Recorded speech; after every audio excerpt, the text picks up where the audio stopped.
हमने जो सुना है उसको हम हमारे मन में जो है वो लेकर के चलते हैं।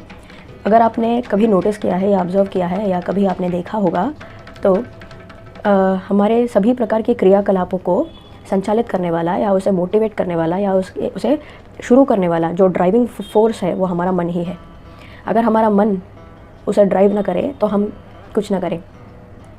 अगर हमें कोई ड्राइविंग फोर्स है हमारे अंदर तो वो हमारा मन ही है। तो चाहे वो कोई अच्छा काम हो, चाहे कोई बुरा काम हो या कुछ भी हो, लेकिन उसे ड्राइव करने वाला जो फैक्टर है वो हमारा मन ही है।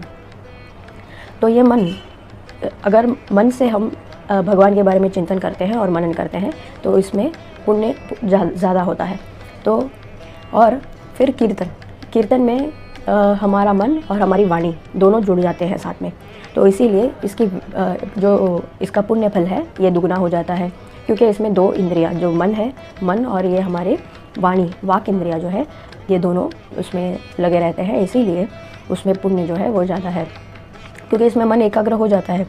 कभी भटकने का इसमें चांस ही नहीं, क्योंकि दो एनर्जीज जब साथ में मिलके चलते हैं तो भटकने का चांस नहीं रहता। और इसीलिए इसमें एकाग्रता आ जाती है, डिविएशन निकल जाता है, तो पुण्य की वृद्धि ज़्यादा होती है। तो इसमें कीर्तन में भी अलग अलग प्रकार के हैं, कैटेगरीज़ है। तो एक तो है कि हम जो स्वर को बाहर व्यक्त करते हुए ऐसे कुछ वॉल्यूम के साथ बोलते हैं, कुछ हमारे मन में बोल लेते हैं, कुछ नाम जप होता है, कुछ मंत्र जप होता है। तो इसके भी अलग अलग फल हैं। तो जो मन से मंत्र जप होता है वो ज़्यादा पुण्य फल देता है।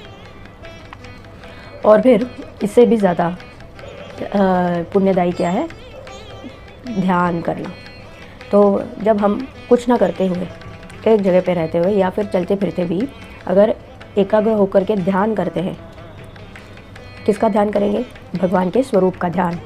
तो भगवान के स्वरूप का ध्यान जो है वो जप से भी ज़्यादा पुण्य फल देता है ऐसा श्रीमद् भागवत पुराण में बताया गया है। तो ध्यान करने, और शिव पुराण में भी बताया गया है। तो ध्यान करने का फल जो है वो ज़्यादा है किसी भी जप से ज़्यादा ध्यान करने का फल है। एक क्षण भी अगर हम भगवान के स्वरूप का ध्यान कर लेते हैं तो उसका फल जो है कोटि मल्टीट्यूड्स में, कोटि में बदल के हमें प्राप्त होता है। तो इतना फलदायी है भगवान का ध्यान, भगवान के स्वरूप का ध्यान। और भगवान का स्वरूप कैसा है?